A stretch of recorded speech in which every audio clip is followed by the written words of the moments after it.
Welcome to the Jazz Flyte Podcast. I'm your host, Darrell Scott, and together we will dive into the lives and careers of the jazz legends who have left a rhythmic imprint on the world.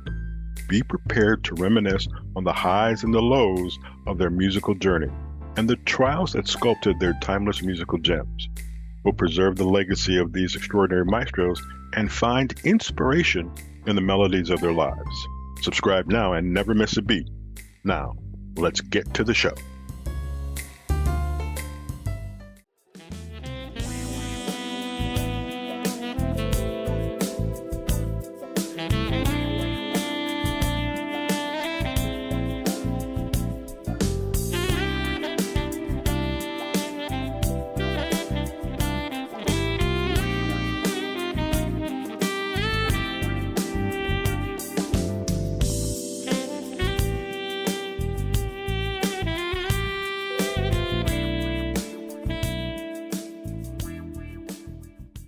Hi, everybody. Welcome to the Jazz Flyte Podcast. I am Darrell Scott.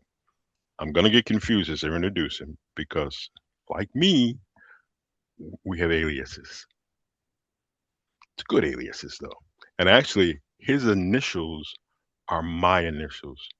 He and I will talk about that later. We're not going to tell you guys. Ladies and gentlemen, welcome to D.S. Wilson. D.S., how you doing, sir? Good, Darrell. Thanks for having me on. Not a problem. Yeah, we got to talk about these initials once we're done. The one thing I really want to talk about with you is that I heard you are a multi-instrumentalist. How many do you play, and why do you play so many? Well, that's a good question. So I started out when I was younger playing piano, and then when I was about 7 years old, I guess. And then about when I was age 10, I picked up the saxophone, and I just naturally gravitated more to it, I think. But I continued to play piano and sax all the way through high school. I was taking lessons and stuff. And then I went to college, got some guys in the dorm, and we formed a rock band. And I just picked up some guitar because we were all playing and writing songs and stuff. And I would have the guitar player teach me stuff. And so I can play a little guitar. I mean, just G, C, D, E, A, just some basic chords like that. I wouldn't say I'm a guitar player, although I've played a few guitar things on a few songs of mine, just easy little riffs that I could do. But generally speaking, I play sax primarily, keyboard secondarily. But what's interesting is after that band, we played for 20 years together in rock and roll, and I mostly played keyboards in that band. And then the band broke up, and then I played in church. I played keyboards in church for about 17 years and didn't even play my saxes. So I pulled the saxophones back out of the closet in about 2016 and started reworking on my jazz stuff. So I've, been kind of focusing back on sax most recently, and I do play sax and piano, but I would have to say, keyboards are probably my secondary instrument in terms of just my skill level. And I can play clarinet and some other, stuff that they taught us in school. So, but nothing that I would call, proficient enough to be playing in public. So will there be an opportunity when you get only because it comes to mind, you become Stevie Wonder and the entire album, all the music is authored, played by you, and you play every instrument on the album? Is that a possibility? The first album I did kind of that, except for the drums.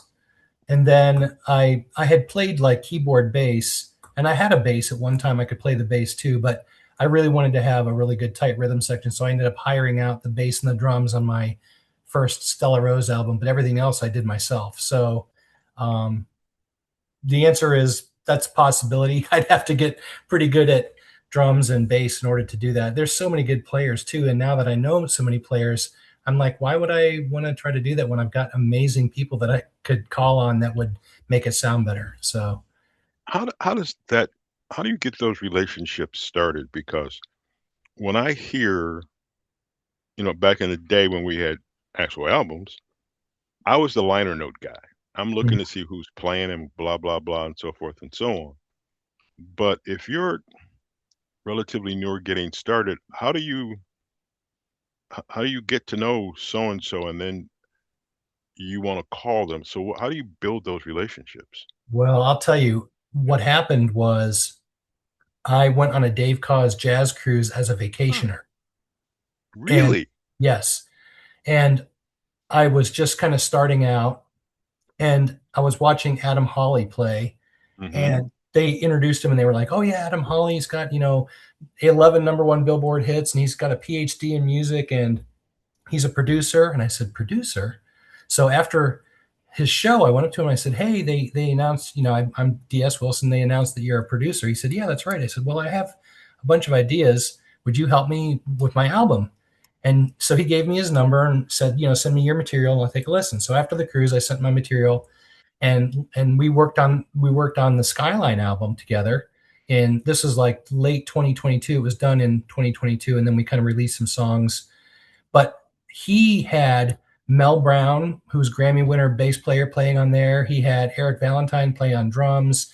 He had Mm-hmm. Carnell Harrell playing on keyboard. So he brought in some people. So then I subsequently met a lot of those folks on the cruise, and I've been a vacationer on the cruise probably 4 or 5 years in a row. So now I've met a lot of these folks.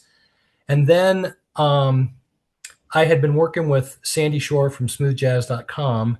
And after I wanted to work on a different album and I wanted to try some different producers. So she introduced me to Paul Brown, and I sent him material, and he said, "Yeah, you know what? I'm pretty picky these days. I only like to work with, certain artists or whatever. So I'm going to pass, but you should talk to this guy, Jeff Carruthers." So he gave me Jeff Carruthers' information, and then I started working with Jeff. And Jeff's been phenomenal. He's also a Grammy-winning guy. He's worked with Richard Elliott and Boney James and Dave Koz and you name it. He's worked with everybody. So he has a lot of connections. So he started bringing in other people like he's got Roberto Valli from Bobby Caldwell's band Mm-hmm. playing on bass on a lot of my songs. He's got Lenny Castro playing percussion. He's got different drummers, Gordon Campbell, who I also met on the Dave Koz Cruise. Mm-hmm. So all of a sudden now I'm starting to make connections and meet people. And I got to tell you, it's because of that cruise. I don't know where I would have met these guys if it hadn't been for that. They're all in one place at one time. I met Steve Oliver that way. And Steve and I did 5 songs together off my Metamorphosis album. So it really was just a matter of being there. That's how I met all those folks and connections through these producers. You got to tell me the secret. How can a musician go on the Dave Koz Cruise and be just a fan and not wanting to sit and like open up a booth where you can talk to all the musicians? Well, I did talk to, I mean, I would, I would see him eating lunch and I'd walk right up to him and say, "Hey, I'm sorry to bother your lunch, but can I talk to you for a second?" And I would just talk to him, and they, most of the time, pretty friendly. And I would just meet him, or I'd see him walking through the hall, or I'd approach him after one of their shows or whatever. And just, I was just trying to meet people and talk to them. And yeah, it was hard because I wanted to be up there playing with them, but there, I was there also so amazingly good. I remember telling somebody I went on the first cruise and they said, "So how was your cruise?" And I said, "Well, I feel equal measures of inspiration and humility," because I was like, "Man, they're good. I want to be that good. And man, I've got some work to do." So, it was kind of like, I was just shocked and amazed at how amazing they are. Don't, I mean, I've heard jazz purists give, smooth and contemporary jazz a bad time. Like, "Oh, it's not real jazz." It's like, well, let me tell you, these guys are amazing. They're amazing players. And I mean, I've met, and women too. I mean, Mindy and Candy Dulfer, and it's just amazing talent on that boat. I'll tell you what. It's funny to talk about the I'll say the reputation. Back in the day when GRP was at its height, I got an opportunity to interview Dave Grusin. Nice guy and everything. And I tend to sometimes open my mouth and then think about it later. But I asked him because at the time it was that whole thing of smooth jazz, fusion, whatever you want to call it, is not jazz. So I flat out asked him. I go, here's the perfect person to ask. I said, so what do you think of this? This is the thing I think interviewers hate. There's like 5 seconds of silence. And you're like, I'm either getting my head cut off or he's going to answer truthfully. He goes, Joe, I'm going to tell you this. He goes, and he had worked with George Benson on something. He said, "You like George Benson?" I said, "Yeah, I like George Benson." He goes, "You know where George Benson comes from?" And he's from Pittsburgh or whatever. And he says, Benson is a product of Wes Montgomery. I said, "Yeah." And he said, Wes Montgomery is a product of Charlie Christian. I go, "Yeah." He goes, so tell me, if George Benson is playing stuff and it comes from these roots, how can it not be jazz? I said, well, let me shut my mouth and stop asking. But I think that's what it is. I just think it's such a, there's so many different silos of jazz. Over to my right, I have a CD called Acid Jazz. Strangest stuff I've ever heard, but it's acid jazz. Yep. And then when you think of the many different things and the many different artists that have played, it all has to start somewhere. It's like I once played 6 versions of Birdland back to back and played them in the order that they came out. So if you listen to the weather report, it sounds nothing like Maynard Ferguson, and it sounds nothing like the Manhattan Transfer, but it's all jazz. So I just play good music because I always tell people Ahmad Jamal's Ponciana is one of my all-time favorite songs. And it sounds nothing like with stuff that some of Sanborn's stuff, some of Najee's stuff, or whoever. I'm still trying to figure out how you can be on a ship, and I'll make sure I call it a ship, and be a fan, yet still try to connect with these people who are the artists you're striving to be. Was there pressure on you? Did you feel any pressure trying to, as you're sitting there listening, are you going, I got a long way to go, but how long does it take you? Do you get frustrated? That is a great question. And the answer is yes and no. I mean, I am frustrated at myself that I didn't apply myself to this genre earlier in my life. I played rock and roll and then I kind of just stopped for a while. I kind of felt like my band days were over when the band broke up. I was 38 years old. I was like, well, it's too old to do rock and roll. I guess I'll just, hang it up. And I hung up the dream. And then the dream kind of got reignited. And now I'm feeling like, well, gosh, I've got limited runway. I'm kind of late to the game. I don't have time. I mean, it's frustrating because I'd like to be, obviously as far along as I can get. And I also realize I'm up against a little bit of just the fact that these guys have been playing for 30 years. They're well known. And I'm trying to break into something kind of late in the game. And so there's a little bit of, frustration around that, but it probably would have been just as hard if I just started 30 years ago to break in. So I guess it's all relative. And I feel like if I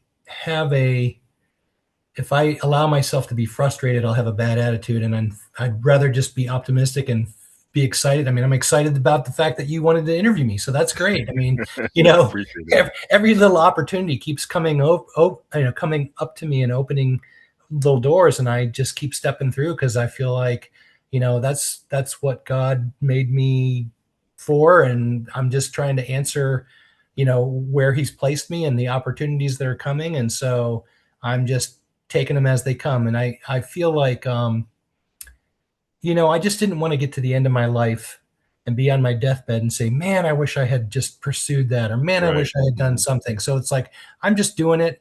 I'm doing it full bore. I'm going all out. And if it succeeds, great. If it bombs and I crater, then at least I tried, and at least I committed myself. So that's how I'm approaching it. And I really do feel like now that I'm like you, I had a corporate career for a long time. Well, I would, corporate or whatever.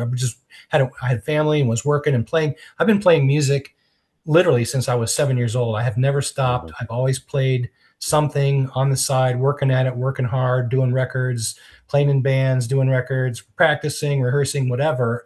But I never really did it, 100% full time until the last, say 18 months.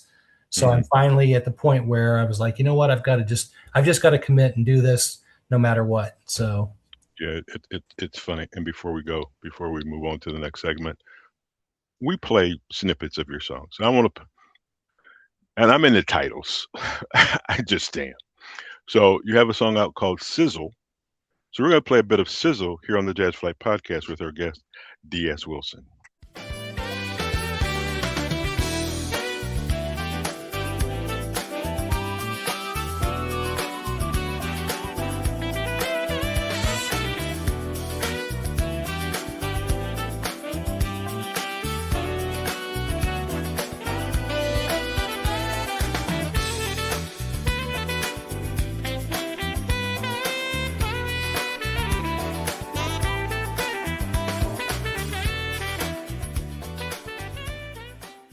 It's actually a song called Telegram. We'll get into the explanation of all the songs because now when you talk to musicians, it's an altogether different marketing thing, especially if you are a independent artist because you handle everything now from like album design to CD covers to marketing to setting up your tours, blah blah blah blah blah.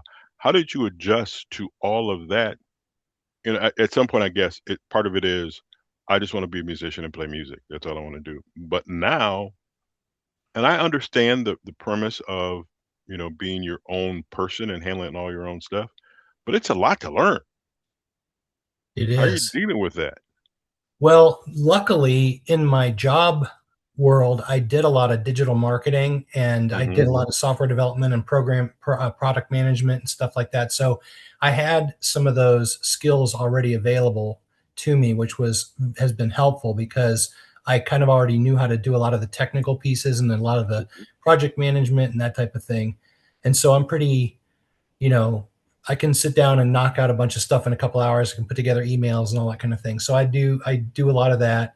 I had also back in the day, um, I was trying to figure out how to do music as a business, and so I formed a company where this is like before YouTube even existed. I was doing streaming video for companies. Wow. So I was doing video production and editing and doing website videos for companies that were, it was like B2B stuff where they were trying to sell their products, and I would do like product videos and things like that, and they put them on their website.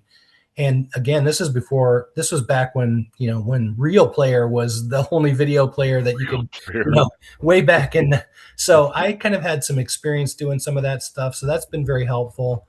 I would love to get big enough where I've got, a booking agent that's helping me get more of the bookings done. There's a lot of time spent doing that. I'm spending a lot of time doing social media marketing to try to build up my base, so that I can get some more of these festival performances and club performances. And then I spend time recording and working on the music piece itself, like actually just, doing the recordings and the compositions and practicing. And I play lots of gigs. So I do a lot of local gigs because, I can just go out, play a couple hours and come back, make some money. And it's not too onerous. And I can, keep performing and working on new material at the same time. So it's a job within a job within a job within a Mhm. job. It is. When do you find time to relax? I'm very conscious of I'm a workaholic. I'm the first person to say that. My wife doesn't necessarily agree with it, but I am. I can't necessarily sit still. I'm always sending out emails, trying to figure out what to do. I'm researching stuff. But this is your life, Yep. and you're trying to expand your life, and you have a goal. It's sometimes the process is quick, other times the process takes time. I, I guess my question is, this can be very lack of beneficial to your health because you're constantly going. Well, I guess I just always had a pretty strong work ethic. I enjoy it. I enjoy having a purpose.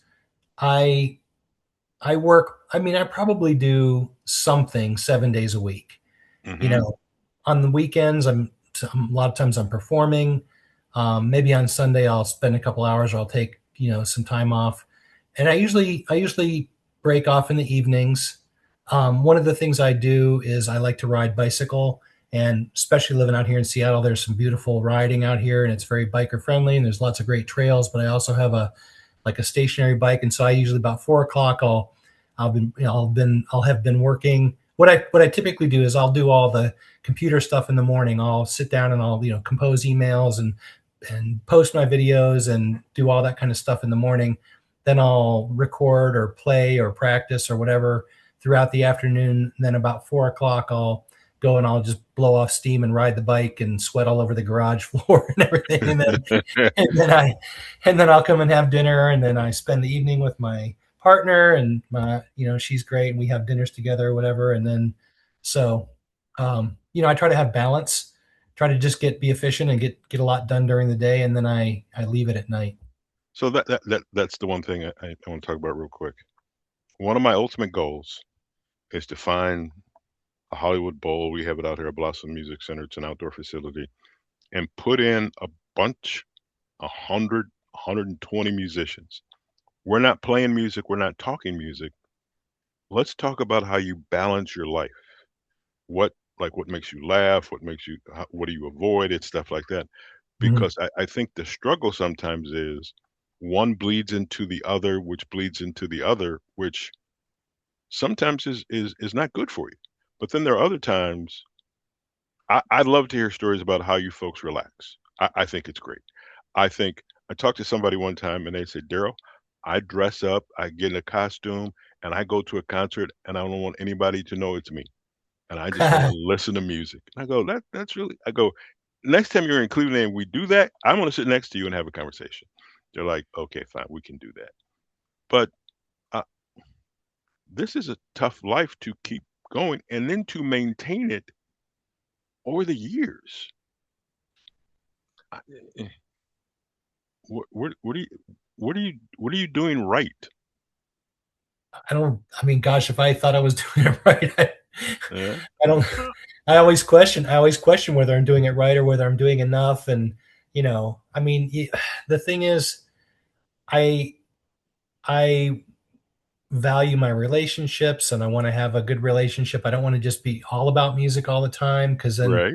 I would be unidimensional. And honestly, when I'm working at it all day, I kind of need a break from it after a while. I mean, when I'm playing, I have to concentrate so hard on just my technical, trying to get Hmm. better. I mean, I've been working with my producer Jeff Carruthers, and I mean, we can talk about this in some of the song titles, but I'm about to release a new single next week called Nuance. And the reason I called it Nuance is because he was really pushing me to get expressive in the playing. And I'm thinking about which notes I'm bending, which notes are louder than other ones, which ones I hold, which ones I tongue, which ones I slur, which ones I put vibrato on, getting my intonation correct, getting, just, and then playing the licks that are, some of them are challenging, or playing in the altissimo register. And it's like, I'm trying to play clean, and I mean, I'm concentrating like crazy. So after 3 or 4 hours of practicing, my mind is fried and I have to get away and do something, because I can't keep up that level of concentration. And I'm trying, I'm modeling myself after guys that I really admire. Like, man, I listen to Richard Elliott play. That guy's a beast. And I listen to, Hmm. Boney and Dave Koz and Marcus Anderson and Eric Darius. And I mean, I listen to these guys play and they're just so good. And I think I'm good, but they're great. You know what I mean? I think that's what if you were to ask me, like, where do you stack up? It's like, okay, I think I'm solid, but man, I listen to those guys and they're just at another level. And And sometimes that's what I want to ask is, how do you know when you've made it? that's a good question too. I don't want it to sound like I'm in the comparison game, because I'm not. I mean, that's kind Right. of you could chase yourself forever, because there's always going to be somebody who's better. Right. What I'm trying to do is be good at my stuff. I want to be the best I can be at my material. And I may not be doing fast technical runs, but I feel like I have been blessed with the ability to have good melodies that I've had people tell me they can hum and sing my melodies, and that's why they like my music, which that is pleasing to me, that somebody would, tell me that, and that they enjoy singing along to my music doesn't have any words, right?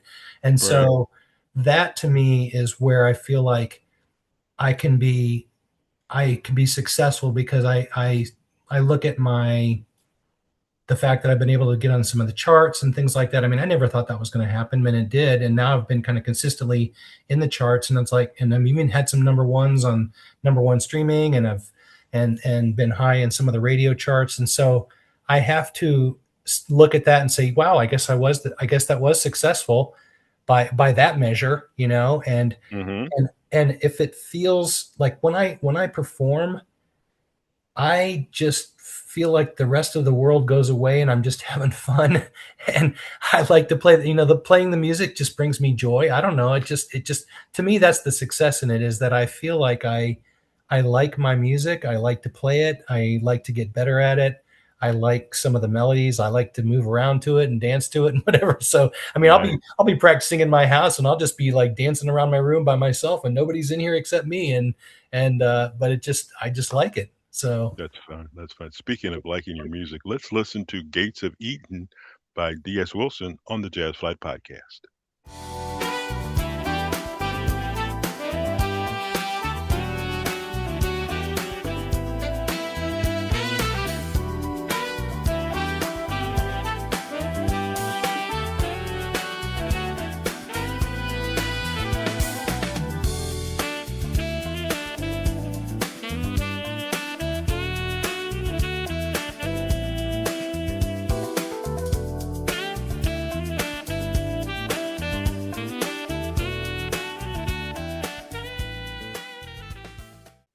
Gates of Eden on the Jazz Flyte Podcast with our guest, D.S. Wilson.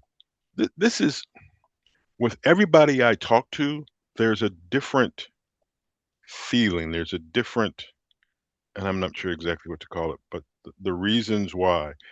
As there's a motivational speaker named Eric Thomas who talks about the why. I'm always interested in the why, and I hear it comes out in these conversations that I have, and everybody's different. The biggest thing is, how do you maintain? How do you not go and punch yourself out because and I love to sit in a session and listen to what you do, and then here you go, I don't like that because I don't like this part. And I don't like that because I don't like this part, but I really love this part. And to hear the mental conversations that you have with yourself to take your product up to the next level. And I don't know if a lot of people understand it. A lot of people just, there have been times all I wanted to do is just listen to your music. I sat on the very last row of a David Sanborn concert and closed my eyes and just listened. And David's like, I didn't see you. I go, because I was sitting in the back row. I said, because sometimes you just want to listen. And you find songs. When I was music director at one radio station, you find songs that no one will ever play. And I think that's the greatest thing in the world. It's like, oh my goodness. Earl Clue has a drummer named Gene Dunlap, and he had an album out. It's Just the Way I Feel, if I remember correctly. And to me, one of the best things I've ever heard. But then I think of Jean-Luc Ponty playing the Front Row Theater, and he's playing, I think it's Taste of Passion, and he's going on at the end. The lights are dimming, so it's such a production. I am very happy to be doing what I'm doing, to be interviewing all you guys. But what you do, I think musicians, artists are geniuses. Because if you've done 4 albums, 10 songs, that's 40 different songs. And that doesn't include that drawer you have down on your left-hand side that's got 100 songs in it. Do you go back to that? Do you never go back to that? Yeah, whatever. that's that's a great question, because I was thinking about that today. To do an album of 10 songs, I probably have 30 ideas, Right. and most of them get tossed in the wastebasket because they don't, they're not great. And so, I mean, and the Beatles had something like, I don't know, the Beatles had something like 300 songs and only like 15 of them ever made, the charts, but it's some crazy number, and they had so many great songs. But you're right. There's a lot of stuff. I mean, a lot of times what'll happen is I'll put together ideas and I'll send them, say, to my producer. I'll send them to Jeff and I'll say, what do you about these ideas? And he'll say, yeah, I'm not loving that one. This one, I kind of like the verse, or this one, I kind of like the chorus, or, this one I think we could work on. And sometimes it surprises me because the one that he wants to work on is one of the ones I thought sucked. And so, so we work on stuff. And I mean, not every idea is going to be good, but I just try to be, and the other thing is hard. I mean, every musician has their own style, right? And so Right. A lot of times they write in their way that their mind thinks, or their style that they are used to playing in, and they kind of have the same licks or whatever. And I'm trying to come up with stuff that sounds different. And even when I think it sounds different, it still sounds like me. So Yes. that's why I like the collaboration part, because somebody else can listen to it and they'll add something that I would have never thought of that I love. I'll love what they did to it. And then, so to me that, and you talk about like, what makes you happy. I loved writing and performing with other guys. Like there's something about when you're on stage and you're looking at each other and you're playing together and you're tight and you're coming together and you can look at the other person and you don't even have to say anything and you just know, and they know they know, and they know. And it's just the coolest thing. And I love that part of it too. I love playing, like I played in a rock band, like I said, for 20 years, and we spent so much time together that we just knew, to this day, I'm still friends with these guys. And in fact, I'm seeing my drummer next week when I go to North Carolina. So, I just loved playing with the band and collaborating and writing together and performing together. And, all that stuff is there's something immensely gratifying about it. And people who don't do it don't understand, but there's this, like, I don't know, it's just like this unspoken thing. And I mean, I went and saw Vincent Ingala a couple weeks ago at Jazz Alley, and I'm sitting right next to the stage. I'm looking at Darrell Williams, talking to him, and he's playing bass with the drummer, and they're so tight and they're just on it. And it's just, I'm sitting there just watching and listening and wishing I could just jump up on stage with those guys, because it was just so infectiously awesome to see part of that. So that's the part that I just love doing all that. So Diaz, what are you working on right now? What do you got going on? What can we expect to hear from? Well, I'm working on my 5th album. It's going to be called Arrival. I've got 7 of the 10 songs done, just about to start the 8th one. We've released 2 songs so far. You just played one of them, which was Gates of Eden, and it ended up in the Billboard chart, and it ended up number 1 on the smoothjazz.com streaming 100 chart. And then I released Easy Breezin', which was the 2nd single. And in 1 week, I'll be releasing a 3rd single called Nuance. And that one is going to be a big push to radio and everything. So what I've been doing is I've been releasing 4 songs a year. 2 of them are heavy promoted to radio, and then two other ones I'll just promote like streaming only, typically. So this one that's coming out next week is going to be a big radio push song, and I'll continue to release songs from that album and continue to finish it. And then the whole album will probably come out in 2027, after I've released several of the songs from it ahead of time. And I've been coached to do it that way, because that way you can kind of keep a steady momentum and steady, things to talk about and releases and things. So that's the way it seems like most artists are doing it now. So that makes a lot of sense to me, is just to keep, because if you release the album, you kind of get one shot, but if you release, 10 songs off the album, you get 10 shots. Right. And so I've been doing it that way. And so that's my current thing. And then I'm also starting to work with another producer that I got introduced to, and we're working on a couple of song ideas, and that might be a future album. We'll see. So I just started working with him a couple weeks ago, and we'll see how things gel. And if that works out well, then there will be another album after this one. Okay. I realize that I can't necessarily interview you every week. So what is your social media presence so that our family can follow you and see what you're doing and see when these things drop? Oh, great. It's everything is listed under DS Wilson Music. So my Facebook is, facebook.com/DS Wilson Music. Same with Instagram, same with TikTok, same with YouTube. They're all that way. My website is dswilsonmusic.com. People can sign up for my email list, and they get a bunch of automated emails with some gifts and free songs and cool stuff when you sign up. And I would appreciate that. Because again, I'm trying to build my social following, and that'll help me get into some bigger festivals and clubs and things by continuing to build that social presence. So I really appreciate when people will, follow me, and all my performance schedule is listed on my website, and it also gets promoted when, through emails. I'll let people know when I'm playing and that type of thing. So that is how I typically do it. Again, it's mostly all under DS Wilson Music. and that's the best way to find me. Dude, greatly appreciated. This has been, I wish you the best. Whatever you got that we can help with, send it to the Jazz Flyte email. Thank you, Darrell. We will do whatever we can. It's been fun.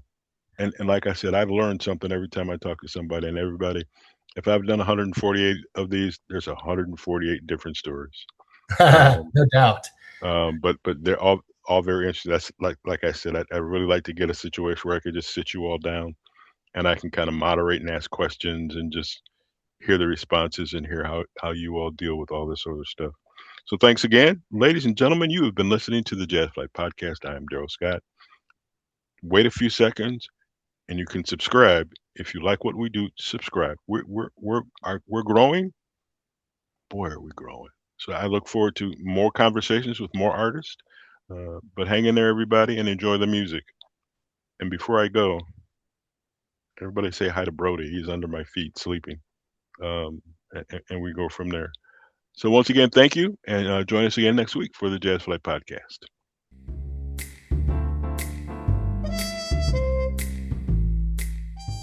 Thank you for tuning in to the Jazz Flyte Podcast. I hope you enjoy these stories and soulful melodies that grew through the doors of time. If you want to stay connected with the latest updates and episodes, don't forget to subscribe to my channel and hit the notification bell. Until next time, I'm Darrell Scott.